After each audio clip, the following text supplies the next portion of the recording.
et de bien belles aventures, ma foi, avec notre invité aujourd'hui, c'est Jérôme Bonnet. Bonjour Jérôme. Bonjour. Jérôme, vous êtes ce qu'on appelle un athlète ultra-endurant. Vous êtes également président de l'association Spondiventure et vous habitez à Saint-Flour, dans le Cantal. Voilà, ça c'est vous. C'est moi. Bienvenue Merci. ici. Vous êtes atteint de ce qu'on appelle la spondylarthrite ankylosante. Alors, deux choses avec vous ce matin ici. On va déjà expliquer ce qu'est cette maladie qui est assez méconnue finalement. Et puis comment vous l'avez abordée avec des défis sportifs. Voilà. Notamment. Okay. Alors, c'est quoi la spondylarthrite? Alors, la spondylarthrite ankylosante, c'est une maladie auto-immune en fait, qui touche pas mal de monde. Et moi, je pensais être pas tout seul. Unique. Non, pas un cas unique, mais je savais qu'il y avait beaucoup de gens. Mais je me suis rendu compte qu'il y a énormément de gens qui ont cette maladie. Donc, avec différents stades. Donc, pour faire très simple, c'est une maladie inflammatoire qui touche la colonne principalement, mais pas que, parce qu'on peut avoir des symptômes très divers.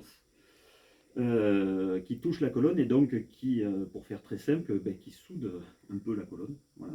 Et donc le dernier stade, c'est la paralysie. Voilà. Et moi, j'ai été diagnostiqué à 30 ans à peu près. J'ai été sous médicaments à peu près presque 10 ans. Voilà. Donc moi, j'ai pas eu de biothérapie. Bon, biothérapie, c'est le dernier stade. Voilà.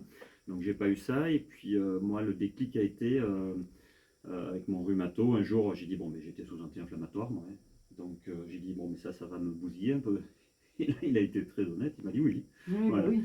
Et donc j'ai dit, bon, mais faut arrêter, faut que je fasse quelque chose. Et je faisais du sport, mais j'étais dans une période où je travaillais, c'était un peu plus compliqué. Et j'ai dit, je me suis remis au sport comme il faut. J'ai arrêté les cachets. Et là, par miracle... alors, quel sport? Alors, quel sport? C'est surtout, alors voilà, je faisais du vélo à la base. Je me suis mis à la course à pied. Un truc qui m'a beaucoup aidé, c'était l'escalade. Voilà. Pourquoi? Parce que vous faites bouger énormément le dos.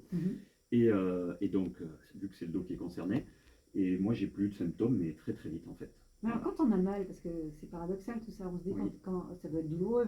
Oui. Et donc, quand on a mal, partir par exemple faire de l'escalade ou partir faire du trail, c'est pas évident. Alors, il faut savoir une chose, c'est que bon, déjà, on n'est pas tous touchés au même niveau.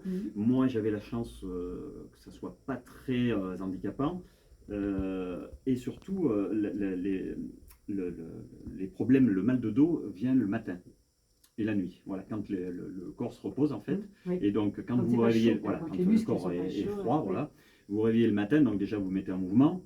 Et là, le fait de faire du sport, c'est encore mieux parce que le corps chauffe, donc. Et donc, moi, j'avais plus de problème après. Et puis j'ai dit, bon, on verra bien. Si jamais ça revient, je reprendrai les cachets. J'ai jamais repris de cachets depuis 20 ans presque. Ah, d'accord. Et alors, du coup, vous avez déjà, il y a quelques temps, vous avez déjà relevé un premier défi. Parce que vous aviez une envie, c'était de parler de cette maladie, de la faire connaître. Voilà. Moi, j'ai dit, il y a 3 ans, donc, j'ai arrêté de travailler et je me suis consacré donc à cette association que j'ai montée, la Spondiventure, voilà. Et j'ai dit, qu'est-ce que tu vas faire pour... je faisais de l'ultra-trail, moi, voilà. Et j'ai dit, écoute, vu que tu as du temps, tu vas prendre ton sac à dos, tu vas parcourir la France. Déjà, on va commencer par ça parce qu'on ne connaît pas partout. Hein. Il y a un paquet de très très beaux endroits en France, à pied et en courant, et en autonomie totale. Voilà. D'accord. Donc je suis parti avec mon sac à dos. Vous avez fait 3000 km, c'est ça à peu près? Voilà, donc première année j'ai fait 1100, deuxième année j'ai fait 2300 et la dernière j'ai fait 3000. Voilà. Et donc ça s'appelle l'Hexatrek, la traversée de la France, donc par les montagnes. Ça part du Jura et pour faire très simple, on descend au sud, donc Vosges, Jura, Alpes, les Cévennes, les Pyrénées. Quand vous dites en autosuffisance, c'est-à-dire vous avez juste... C'est-à-dire j'ai mon sac à dos, j'ai ma bouffe avec, on va dire, ouais, ou presque. Et pas la bouffe pour les 3000 km. Non, bien sûr. Ravitaillement au fur et à mesure, voilà. Mais j'ai mon petit panneau solaire et je recharge mon téléphone tout seul, j'ai ma tente et je couche dehors. Après, heureusement, j'ai trouvé plein de gens, donc sacrée aventure, qui m'ont hébergé, qui m'ont nourri. J'ai tissé des liens extraordinaires, bon, éphémères, bien sûr, mais un truc à vivre. Voilà. Alors, beaucoup de personnes qui écoutent se disent, oui, c'est bien mignon tout ça, mais il a arrêté de bosser et c'est qui paye? Alors, c'est qui paye? C'est qu'aujourd'hui, je vis sur mes économies. Hein. Voilà, parce que j'avais une entreprise, j'ai revendu ma entreprise, j'ai revendu ma maison. D'accord. Voilà. Ah, mais carrément. J'ai tout revendu et aujourd'hui, j'ai la chance d'être avec une compagne qui me soutient aussi. Et qui me filme là en ce moment, elle est toute contente, elle dit oui, oui. Et donc voilà, aujourd'hui, je me contente du minimum. vital. Comme je fais en rando, en fait, j'ai un sac qui fait moins de 5 kilos pour partir 3 semaines. Donc, vous voyez, dans la vie, moi, j'ai fait 2 mois, là, donc 56 jours, avec 5 kilos, même pas, dans mon dos. Voilà. Donc, on arrive à vivre avec très peu de Vous choses. restez avec nous, Jérôme, on va continuer à parler de ça. Vous avez un autre